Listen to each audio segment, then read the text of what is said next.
Assalamualaikum warahmatullahi wabarakatuh. Selamat sore. Semoga kita tetap dalam keadaan sehat walafiat. Pada kesempatan kali ini saya akan menjelaskan tentang distribusi kumulatif. Ini merupakan materi lanjutan dari materi yang kemarin. Oke, pendahuluan distribusi kumulatif adalah jenis distribusi yang keempat yang juga bisa digunakan dalam memberikan informasi berdasarkan data yang dihimpun menurut selain tahun 2010. Jadi selain distribusi frekuensi mutlak, ada distribusi frekuensi nisbi, ada juga distribusi frekuensi persentase. Dan itu sudah kita bahas di minggu kemarin. Oke, terdapat dua jenis distribusi kumulatif. Yang pertama, distribusi kumulatif kurang dari, dan ada distribusi kumulatif lebih dari. Saya akan langsung ambilkan contohnya. Data distribusi frekuensi ini adalah data yang kemarin sempat kita jadikan contoh ya, untuk lebih memudahkan saat kalian mempelajari. Ketika kita membuat distribusi kumulatif kurang dari, contohnya seperti ini. Jadi kalian akan membuat 3 tabel, nomor, kelas, kemudian frekuensi kumulatif. Nomor 1, kelas kurang dari 10. Namanya saja kumulatif kurang dari. Jadi data kurang dari 10, kalau melihat sini, nak, di bawahnya 10, ya tidak ada data. Kenapa? Karena 10 di sini merupakan nilai terkecil. Jadi data kurang dari 10, jawabannya adalah kosong. Kemudian data kurang dari 20, itu ada, yakni 15. Kemudian data kurang dari 30, yakni 18 tambah 15. Ini 33. Nah, begitu seterusnya untuk mencari distribusi kumulatif kurang dari. Jadi nanti bentuknya seperti ini, nak. Kurang dari 30, 15, dan 18, hasilnya 33. Kurang dari 40, 15, tambah 18, tambah 24. 15 dapat dari mana?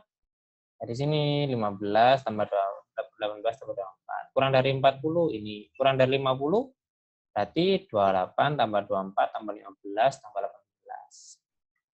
Oke. Kemudian yang 80 ini pasti menjadi pertanyaan. Dari mana 80 ini? Kurang dari 80 kan tidak ada di sini. Tapi tetap ada dimasukkan untuk menjangkau data yang ini, nak, 5 ini. Jadi data kurang dari 80 itu ada, yakni 5, 13, sampai 15. Soalnya kalau data kurang dari 70, hanya ini saja yang masuk. Padahal datanya itu ada 125, makanya ditambahi 80 sehingga masuk data 5 ini menjadi totalnya 125. Mudah sekali kok teman-teman, kalian teman-teman bisa nyoba nanti di tugas yang kemarin saya berikan, kalian bisa nyoba, atau kalian memakai data ini lagi untuk mencoba sendiri di rumah. Kemudian ditambah lagi contoh distribusi kumulatif kurang dari, ditambahin nisbinya, dan ditambahi persentasenya. Maka nanti akan kalian buat 5 tabel, nomor, kelas, frekuensi kumulatif, nisbi, sama persentase untuk melihat persentasenya. Kemudian ini 0, 15, 33 sampai 25 dapat dari mana? Dapat dari ini, nak. Yang tadi data yang tadi kita bahas ini 0, 15, 33, 57, 85, 17, 10, 100 sampai 125. Nanti kalian masukkan di sini frekuensi kumulatif. Kemudian untuk mengetahui berapa nisbinya, itu cukup sederhana, yakni membagi 0 ini dengan seluruh total data. Total datanya berapa? 125. Ini 0 dibagi 125, pasti hasilnya kosong. Kemudian 15 dibagi 125, pasti hasilnya 0,120. Nah, begitu seterusnya. Kemudian untuk persentase gimana, Pak? Gampang. Sama seperti kemarin, dikalikan 100 saja. 0,0 dibagi 100, dikali 100 tetap 0,0 lah. Kemudian 0,120 dikali 100, 12,0. Artinya 12% di sini. Begitupun seterusnya. Jika nanti ada yang kurang jelas, bisa japri saya atau japri di grup. Nanti bagi teman-teman yang bisa jawab, silakan bantu jawab. Kemudian, setelah kita selesai dengan distribusi kumulatif kurang dari, maka ada lagi distribusi kumulatif lebih dari.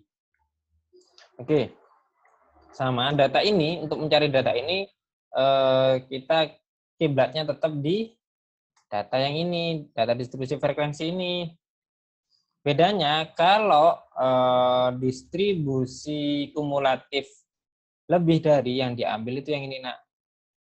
19,9, 29,9, 39,9. Nah, ini yang diambil.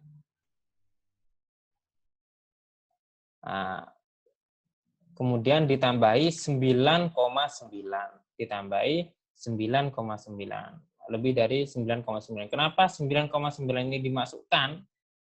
Padahal di data ini tidak ada, ini hanya 19,9. Kenapa ditambah 9,9? Karena data kalau yang diambil data lebih dari 19,9 saja, lebih dari 19,9 saja, maka yang diambil adalah ini 18, 24, 28 sampai 5. Makanya butuh tambahan lagi kelas 9,9 agar data 15 ini bisa masuk. Jadinya seperti ini.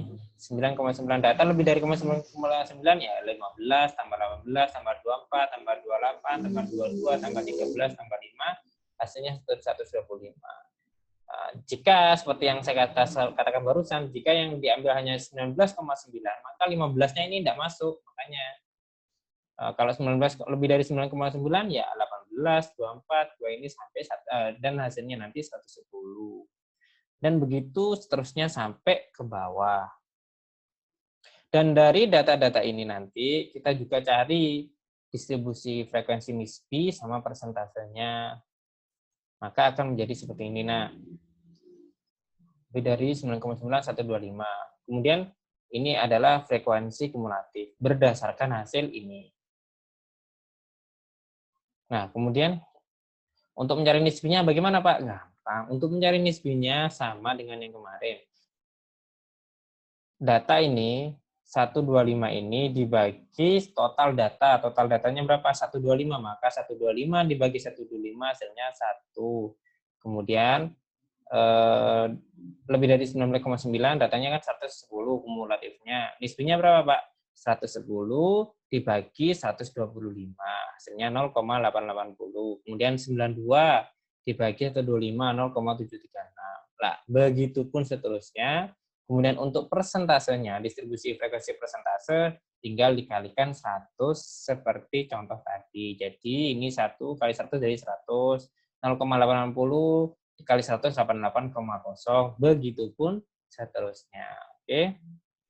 Dan untuk memantapkan pengetahuan kalian, ada tugas untuk kalian, yakni dari data kemarin yang kalian kerjakan, coba kalian bikin distribusi kumulatif lebih dari dan kurang dari, kemudian bikin lagi distribusi frekuensi nisbi dan persentasenya seperti contoh yang barusan kita bahas. Tugasnya dikirim ke study seperti kemarin, cuman waktunya hanya 1 hari. Oke,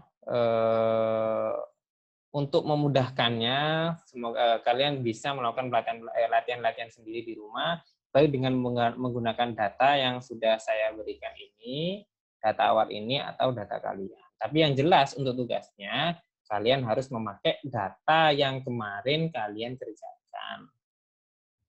Selamat mencoba. Gampang kok statistik for business ini. Akhirul kalam. Assalamualaikum warahmatullahi wabarakatuh.